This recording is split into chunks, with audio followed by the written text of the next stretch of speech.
အခုကျွန်တော်တစ္ဆာအမှန်တင်ကတော့စီတူဝင်းရှေ့ကိုထည့်ပေးထားတယ်စောမျိုးစော်ဘောလုံးလက်ခံထားတယ်များတိုက်စစ်ကိုပဲထပ်ဖြန့်ထားတယ်ညာချမ်းကနေရှိုင်းဝနအောင်ရှေ့ကိုထည့်ပေးထားတယ်ခေါင်းတိုက်တယ်ဒီချိန်ခေါင်းတိုက်ချက်လွဲတယ်များ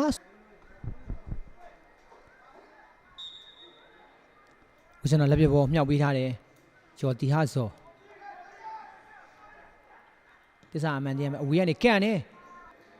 ကောင်းမြင့်ကြီးတရားကိုကြော်ဖြတ်လာတယ်ရထားသေးတယ်များထပ်ကန်တယ်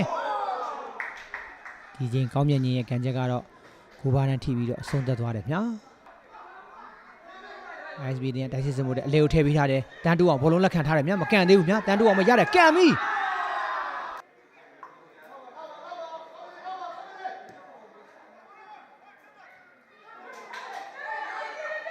ခုစနာတစ္ဆာမန်တင်ရထားသေးတယ်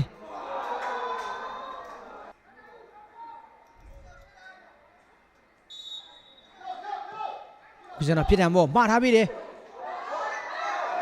ခုကျွန်တော်တစ္ဆာအမှန်တင်ကဥဆောင်ကိုရခဲ့တာပဲဖြစ်ပါတယ်ပထမတစ်ချိန်မှာပိုင်စင်ကာကွယ်နိုင်ခဲ့ပေမဲ့နောက်ထပ်တစ်ချိန်ကန်သွင်းချက်ကတော့ပြန်ပဲတင်ရဲ့ဂိုးတော့မင်းမော်ဦးရဲ့မတင်ပြဖို့မှုကိုမျက်ဖုံးခန့်ပထမတစ်ချိန်မှာခန္ဓာကိုယ်နဲ့ထိခဲ့ပြီးတော့ပိုင်စင်ကာကွယ်ခဲ့တာပဲဖြစ်ပါတယ်ခုကျွန်တော်ခိုင်ရဲဝင်းရှေ့ကိုမှားထားပြီးတယ်ပြန်ပဲတင်ရဲ့ခန်းစစ်စုံတွေကိုရောက်ပြီများခုကျွန်တော်ခိုင်ရဲဝင်းလေကိုလှိမ့်ပြီးထားတယ်တန်းတူအောင်ဘယ်ချမ်းကိုထုတ်ပေးထားတယ်ကောင်းမြတ်ကြီးရထားသေးတယ်ကန်ပြီခုကျွန်တော်တစ္ဆာအမှန်တင်ကတိုက်စစ်စင်မှုအတွက်ပြန်ပဲတင်ရဲ့ကွင်းဘက်ချောင်းတော့ဘောလုံးလျှောက်လာပြီမြာမင်းမော်ဦးရှေ့ကိုထည့်ပေးထားတယ်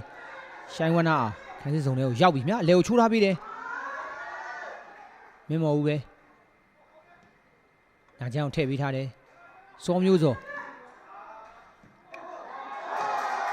စုံသက်ကန်တင်းနဲ့ကန်တင်းချက်ကိုပေါင်းနဲ့လွဲတယ်များဒုတိယပိုင်းပြန်စားတဲ့အချိန်ဒီမှာဆိုရင်တော့ ISB တင်ကဘောလုံးပိုင်ဆိုင်မှုပိုရနေတာတော့မြင်တွေ့နေရတာဖြစ်ပါတယ်အခုကျွန်တော်ဘယ်ချမ်းကနေတိုက်စစ်စင်မှုအတွက်ရှေ့ကိုထည့်ပေးထားတယ်ခန်းစစ်စုံတွေကိုရောက်ပြီများအခုကျွန်တော် ISB တင်ကခြေပါကိုရရှိသွားခဲ့တာပဲဖြစ်ပါတယ်ဒုတိယပိုင်းမှာလူသားဝင်တဲ့ကစားသမားဂျွန်နံပါတ်15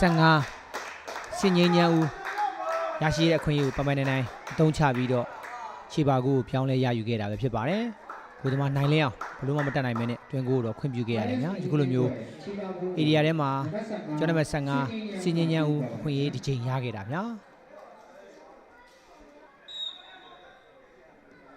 ရှေ့မှားထားပြီတယ်ခေါင်းတိုက်ချက်ကတော့ကိုပေါင်းနဲ့လွဲတယ်ညာပြေဆုံးအောင်နောက်ကိုပြန်ပုတ်ထားတယ်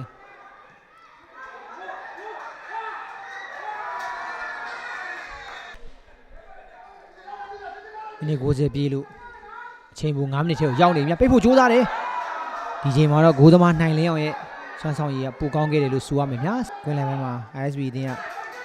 ဘောလုံးရဖို့ကြိုးစားမယ်လည်းမရခဲ့ဘူးများတစ္ဆာမန်နဲ့ရှေ့ကိုထည့်ပေးထားတယ်ပြေဆုံးအောင် area တွေကိုရောက်လာပြီများပြေဆုံးအောင်ကန်တယ်တစ္ဆာမန်တင်ကဥဆောင်ကိုရခဲ့တယ်များဒီလိုမျိုးကွင်းလယ်ကနေဘောလုံးရလာခဲ့တဲ့အခြေအနေကိုတစ္ဆာအမှန်တင်ကအကောင်းမွန်ဆုံးအဆုံးသတ်နိုင်ခဲ့တာဖြစ်ပါတယ်လူသားဝင်တိုက်စစ်မှုမင်းမော်ဦးရဲ့နေရာမှာဝင်လာခဲ့တဲ့ပြေဆုံးအောင်အတင်းအတွက်အဖိုးတန်3မှတ်ရနိုင်တဲ့အခွင့်အရေးနဲ့အတူပွဲစဉ်ပြီးဆုံးကန်ဒီမှာတွင်းယူခဲ့တာပဲဖြစ်ပါတယ်နံပါတ်10ပြေးတော်ကတွင်းတော်